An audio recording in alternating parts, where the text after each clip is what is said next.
When the night came, I was completely alone.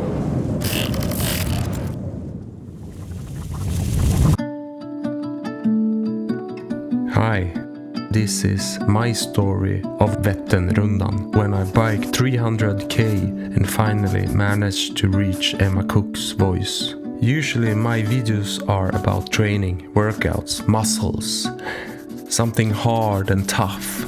But this time it's a reminder of my biggest love, my daughter, Pixie.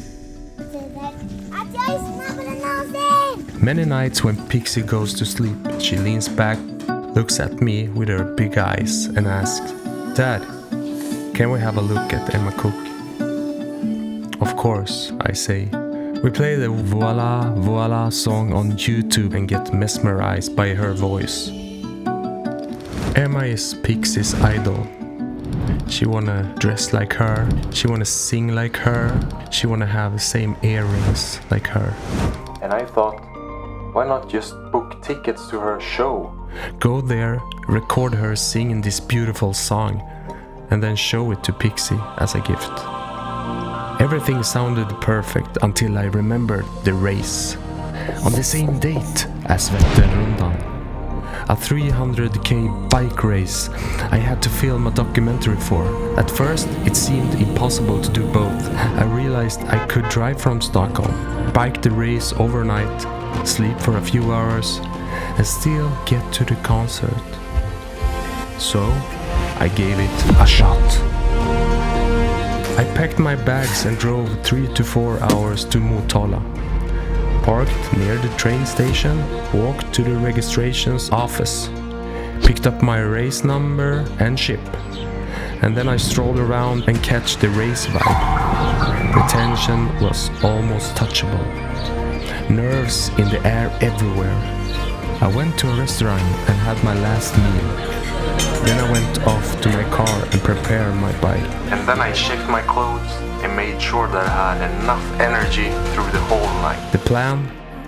Bike 10 to 12 hours through the night, stop at each depot for monologues or guides for my project. Time flew away. I hurried away to the start line. And then, the race has started, no return. We rolled out of Motala. The energy was high. The audience were loud, families cheered, children waved. The sun shined over fields of gold. Everyone smiled. And we kept pedaling, careful to not burn out, 'cause we knew the night was coming.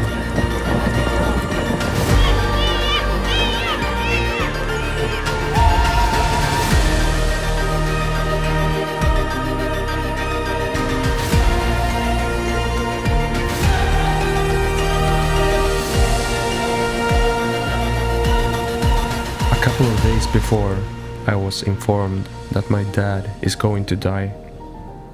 Cancer had taken him. When the night came, I was completely alone, cold, dark, silent. But in this quiet awareness and loneliness, I reflected on him, celebrated his life. He has done so much for so many. I felt his strength inside me. Even freezing, he gave me this endless power enough to keep on going. Not long after, a new chapter began.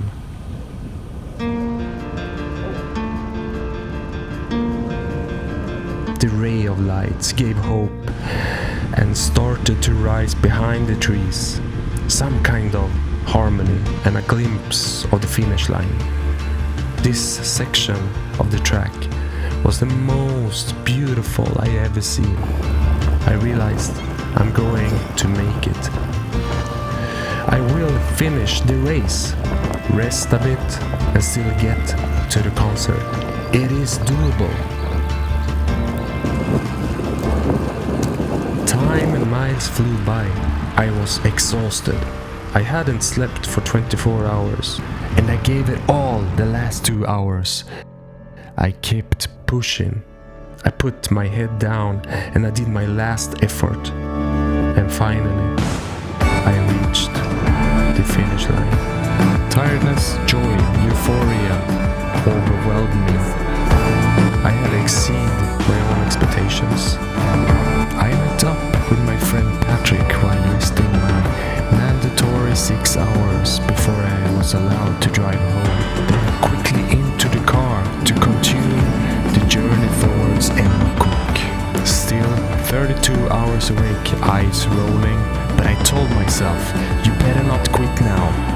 Hours and miles passed, and finally, I was home.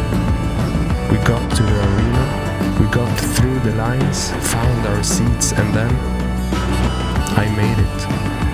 I was there and recording